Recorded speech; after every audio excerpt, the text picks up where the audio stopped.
Good morning students. मैं सार्थक गुप्ता एक बार फिर आपके सामने हाजिर हूँ। क्लास 9th का जो हमारा टॉपिक चल रहा था socialism in Europe and the Russian revolution, ये इसका थर्ड पार्ट है।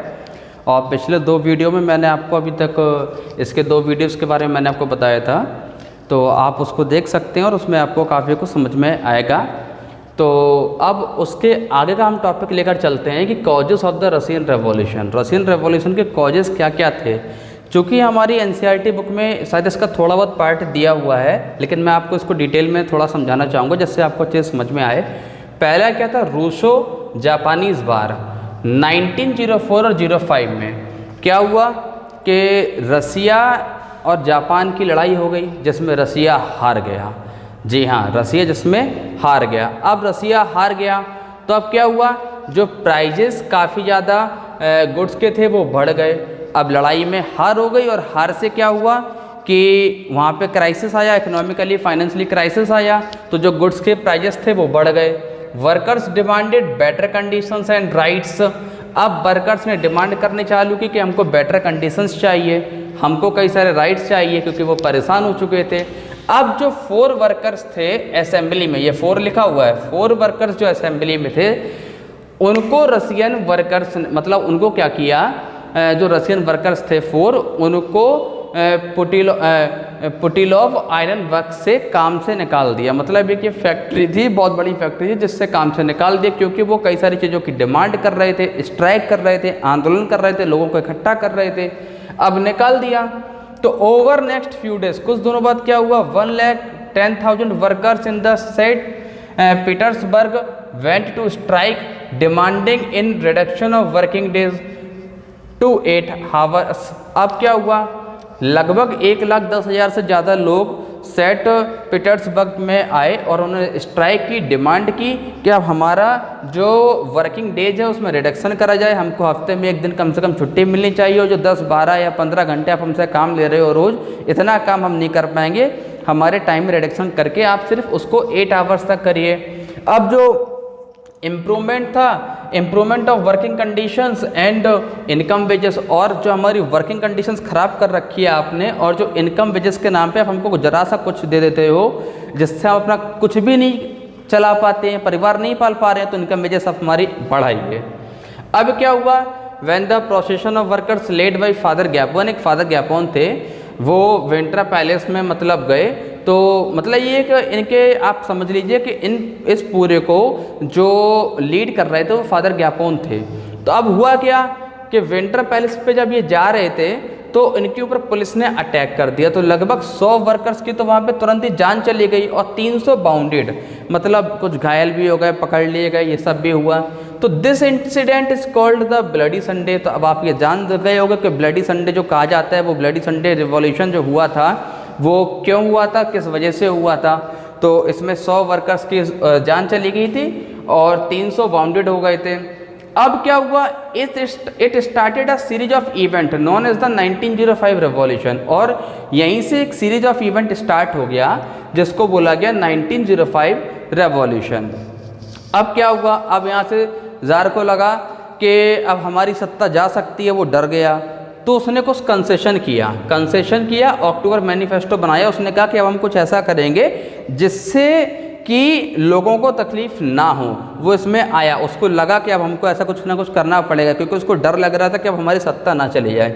इसके बाद का मैंने यहाँ पर लिखा है, फिर बीच का आपको बाद में समझाता हूँ। सार फॉर्म्ड ड्यूमा, उसने एक ड्यूमा बनाया। ड्यूमा वहाँ की पार्लियामेंट को बोला गया था। तो एक उसने कंसलेटिव मतलब एक टेम्पररी एक पार्लियामेंट बनाया तुरंत के तुरंत, और जितने भी वर्कर्स और जो अदर यूनियंस थे उन सभी को इलीगल डिक्लेयर कर दिया। अब इसने फर्स्ट ड्यूमा डिसमिस कर दिया 75 दिनों में, मतलब 75 डेज में। डर के चक्कर में इसने पहली ड्यूमा को डिसमिस भी कर दिया कि इसको डर लगा कि हमने ड्यूमा बना ली, पता नहीं हमारे अगेंस्ट में मतलब लोग ना चले जाएं। अब ये डर बहुत रहा था इस टाइम पे, क्योंकि इसको लग रहा था कि हमारी सत्ता जाने वाली है। अब क्या हुआ, नेक्स्ट वाज री इलेक्टेड विद इन 3 मंथ्स, और 3 महीनों में दोबारा से ड्यूमा बना लिया गया, और उसको भी बहुत ही मतलब 3 महीने के अंदर ही अंदर उसको भी ड्यूमा को फिर से डिसमिस कर दिया गया। फिर थर्ड ड्यूमा बनाई गई कंजर्वेटिव पॉलिटिशियंस, ये चाह रहा था कि हमारे ड्यूमा में ऐसे मेंबर्स आए जो हमारे खिलाफ ना बोल पाएँ और हमारे अगेंस्ट में न जाएं, जो हम करें हमको करने दें और हमारे सपोर्ट में रहें। तो ये ऐसे मेंबर्स को अपनी पार्लियामेंट, अपनी ड्यूमा पार्लियामेंट में ये लेना चाह रहा था। तो अब यहाँ से क्या हुआ, start of the actual revolution, यहाँ से एक्चुअल रिवॉल्यूशन स्टार्ट हो गया 1914 में। लेकिन सेम उसी टाइम पे ही फर्स्ट वर्ल्ड वार भी स्टार्ट हो गया था फरवरी से। अब यहाँ फेज फर्स्ट की हम बात करेंगे।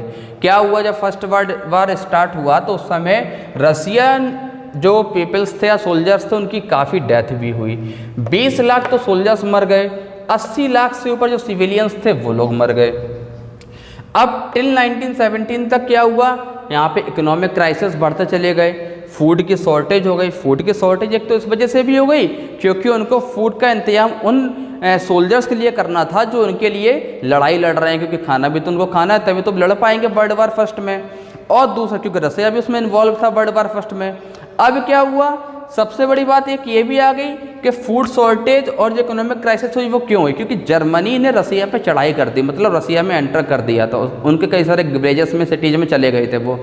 तो वहाँ के राजा ने क्या किया कि गांव के गांव जलवा दिए, वहाँ का फूड बिल्कुल ख़त्म कर दिया। सर्दी बहुत ज़्यादा पड़ रही थी। अब उनको लगा कि अगर जर्मनी यहाँ पे आएंगे तो जब उनको खाने पीने को मिलेगा नहीं, सर्दी में अपने आप मर जाएंगे, भाग जाएंगे। उसने दिमाग से खेला, लेकिन उसने अपने पीपल्स के साथ में गलत कर दिया और पब्लिक प्रोटेस्ट हुआ। 50,000 जो वर्कर्स थे और जो सोल्जर्स थे उन्होंने स्ट्राइक कर दिया। पेट्रोगार्ड, अब पेट्रोगार्ड इसी का दूसरा नेम है जो मैंने आपको बताया था, सेंट पीटर्सबर्ग बोला था ना, ये इसी का दूसरा नेम है। अब इसको चेंज क्यों कर दिया नेम, क्योंकि जो सेंट पीटर्सबर्ग था ये जर्मन नेम था और चूँकि अब उन्हीं की तो लड़ाई थी, विचारधारा की तो लड़ाई थी और क्या था। तो अब चूँकि वो जर्मन नेम था तो उसका नेम चेंज करके पेट्रोगार्ड कर दिया। जो ये मैं आपको पहले बता चुका हूँ। अब जो ज़ार थे उन्होंने एब्डिकेट कर दिया। एब्डिकेट मतलब अपनी सत्ता छोड़ दी। वो समझ चुके थे कि अब अगर हमने सत्ता नहीं छोड़ी तो हो सकता है कि हम भी जान से मार दिए जाएं, क्योंकि उनकी जो वाइफ थी जरीना वो जर्मन ऑरिजिन की थी। तो लोगों में गुस्सा और भी ज़्यादा था क्योंकि जर्मन से ही लड़ाई हो रही थी और बहुत भयानक लड़ाई हुई थी। वर्ल्ड वार फर्स्ट बहुत ही ज़्यादा भयानक हुआ था। तो अब इन्होंने मतलब ये सेकंड मैच आते आते क्या किया कि अपनी सत्ता छोड़ दी, क्योंकि वहाँ का सोल्जर्स ने उनको सलाह दी कि अब आप छोड़ दीजिए, नहीं तो फिर अब आप बचे नहीं पाएंगे और अब आप समझिए। इन्होंने सत्ता छोड़ दी। तो अब यहाँ से लोगों को यहाँ तक में ज़ार से छुटकारा मिल चुका था। अब फेज सेकंड की बात करते हैं, अक्टूबर रिवॉल्यूशन की। इसमें क्या हुआ था, अब चूँकि जो थर्ड इन्होंने यहाँ पे जो थर्ड डूमा बना था ना, तो इन्हें सत्ता छोड़ दी, तो अब ये पावर में आ गई थर्ड डूमा। अब थर्ड डूमा पावर में आते ही इन्होंने एक अपनी प्रोविंशियल वहीं पे एक मतलब एक प्रोविंशियल मतलब एक स्टार्टिंग की जो सरकार बोलते हैं वो एक टेम्प्रेरी गवर्नमेंट बना ली। किसने बना ली थी, मेंशेविक्स उस समय पावर्स में थे। अब उन्होंने उस समय कोई इलेक्शन भी नहीं कराया, कहा था कि हम कराएंगे इलेक्शन भी नहीं कराए और अपना नेम विड्रॉ भी नहीं किया वर्ल्ड वार फर्स्ट से, ये लड़ते भी रहे। अब उस टाइम पे जो बोल्शेविक्स थे, हमने आपको अभी प्रीवियस वीडियो में बताया था ना कि मेंशेविक्स और बोल्शेविक्स दो ग्रुप्स बन चुके थे। बोल्शेविक्स जो थे वो उसमें लेनिन थे लीडर, और जो बोल्शेविक्स अब जो थे इन्होंने डिमांड की कि आप तुरंत ही वर्ल्ड वार फर्स्ट से विड्रू कर लें, वापस आ जाएं। और इसको लीड कर रहे थे लियोन ट्रॉट्स्की, और मेंशेविक्स को लीड कर रहे थे केवेंस्की। ये दोनों यहाँ के लीडर्स थे। अब क्या हुआ कि जब इन्होंने मतलब अपनी डिमांड को रखी बोल्शेविक्स ने, तो गवर्नमेंट ने बोल्शेविक्स को बैन कर दिया, इनके लीडर को अरेस्ट कर दिया और लेनिन को कई सालों के लिए देश निकाला कर दिया।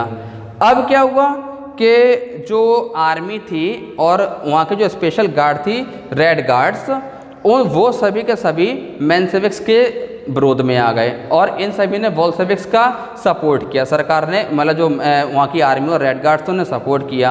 अब यहाँ से लेनिन की दोबारा से एंट्री होती है कंट्री के अंदर। वो दोबारा एक्साइल जो उनका हो गया था वो अपने देश में वापस आते हैं और इन्होंने एक बहुत ही मेजर रोल प्ले किया ब्लड रेस रिवॉल्यूशन। मतलब ब्लड रेस रिवॉल्यूशन का मतलब क्या होता है, जिसमें बिल्कुल भी खून खराबा नहीं हुआ, वो रिवॉल्यूशन बोलते हैं। एंड फॉर्म द सोवियत, और इन्होंने एक सोवियत जो संघ था वो बना लिया। लेनिन एक बहुत अच्छे प्रखर वक्ता हुए। और लोग इनको सुनना काफ़ी ज़्यादा पसंद करते थे। और फिर बाद में इन्होंने सपोर्ट भी किया और इनकी लेनिन जब हम रसिया में वापस आ गए थे तो उन्होंने बेलारूस रिवॉल्यूशन भी किया, सोवियत संघ भी बनाया। अब इसके बाद आपका अभी और भी चैप्टर बचा है, सिविलियन वॉर बचा हुआ है, कई सारे अभी और भी सिविल वॉर बचे हुए हैं। इसमें चैप्टर में काफ़ी अभी आगे, इसमें कम से कम अभी 2 वीडियो और बनेंगे आपके। और आई थिंक आपको ये समझ आया होगा कि causes of Russian revolution, Russo जापानी जो वार हुआ था जिसमें रसिया की हार हो गई थी। फिर 4 वर्कर्स को असेंबली से निकाल दिया जो रशियन वर्कर्स थे। फिर 1,10,000 जो वर्कर्स थे इनके अगेंस्ट में आ गए, डिमांड किया कि वर्किंग कंडीशंस के लिए, वर्किंग डेज़ के लिए, वर्किंग आवर्स के लिए, इनकम वेजेस के लिए, इन सभी के लिए डिमांड किया। फादर ग्यापोन ने इनका बहुत फेवर किया था, सपोर्ट किया था, लेकिन पुलिस ने इनके ऊपर अटैक कर दिया। विंटर पैलेस में 100 वर्कर्स की डेथ हो गई, 300 वाउंडेड हो गए। इस इंसिडेंट को ब्लडी संडे बोला गया। क्वेश्चंस में बहुत ज़्यादा पूछा जाता है आपसे। And it started a series of events as the 1905 revolution. यहीं से स्टार्ट हुआ। फिर कंसेशन ऑफ सार अक्टूबर मैनिफेस्टो हुआ। ये मैंने आपको यहाँ से बताया कि लेनिन यहाँ से जो सार थे उन्होंने ड्यूमा बनाया और उसमें अपनी एक पार्लियामेंट बनाई। वर्कर्स और यूनियन जो उनके अंदर चल रहे थे उनको इलीगल डिक्लेयर कर दिया और 75 दिनों में ही अपना ड्यूमा डिसमिस कर दिया, क्योंकि उनको डर लग रहा था कि हमारी सत्ता ना चली जाए। हालांकि वो बचा भी नहीं पाए, बाद में चली भी गई उनकी सत्ता। जो सरकार वो चला रहे थे, लोगों को उससे आज़ादी मिली। फिर रूल आया मेंशेविक्स का, लेकिन और आर्मी और रेड गार्ड जो वहाँ की स्पेशल आर्मी थी, पीपल्स थे, उनसे मतलब सहमत नहीं आए। तो बोल्शेविक्स का गवर्नमेंट का सपोर्ट कर दिया। यहाँ से लेनिन की दोबारा कंट्री में वापसी हो गई और फिर इन्होंने एक मेजर रोल अदा किया बेलारूस रेवोल्यूशन को करने में और एक सोवियत संघ का निर्माण कर दिया, सोवियत संघ बना दिया। और इसके बाद का टॉपिक जो भी होगा वो आपको मैं नेक्स्ट वीडियो में पढ़ाऊँगा। तब तक के लिए थैंक यू। और आपको किसी भी तरह का कोई भी डाउट हो तो आप कमेंट बॉक्स में मुझे कमेंट कर सकते हैं। सो आई थिंक आपको ये चैप्टर काफ़ी अच्छे से समझ आ रहा होगा अभी तक में जो मैंने आपको समझाया है। और मैंने हालांकि काफ़ी ज़्यादा इसमें लिखना पड़ जाता है मुझे, क्योंकि मैं ये मानता हूँ कि अगर मैं लिख कर पढ़ाऊँगा आपको तो शायद आपको बेटर तरीके से समझ में आएगा। बोलने के लिए तो मैं एक टॉपिक का नेम लिख दूँ और बोल बोल के पढ़ाऊँ तो शायद आपको वही मैं पढ़ाऊँगा जो ऐसे मैं बोल के पढ़ा रहा हूँ। लेकिन मैं लिख कर इसलिए पढ़ाना चाहता हूँ, पढ़ाता हूँ भी हूँ आपको, कि जो चीज़ आपको समझ नहीं आ रही तो आप पढ़ लें कि हाँ ऐसा ऐसा ये हुआ था और आप इसको देख सकते हो पूरा। सो जो भी डाउट हो आपको आप मुझे कमेंट बॉक्स में कमेंट कर सकते हैं। तब तक के लिए थैंक यू और मैं मिलता हूँ अब आपको नेक्स्ट वीडियो में।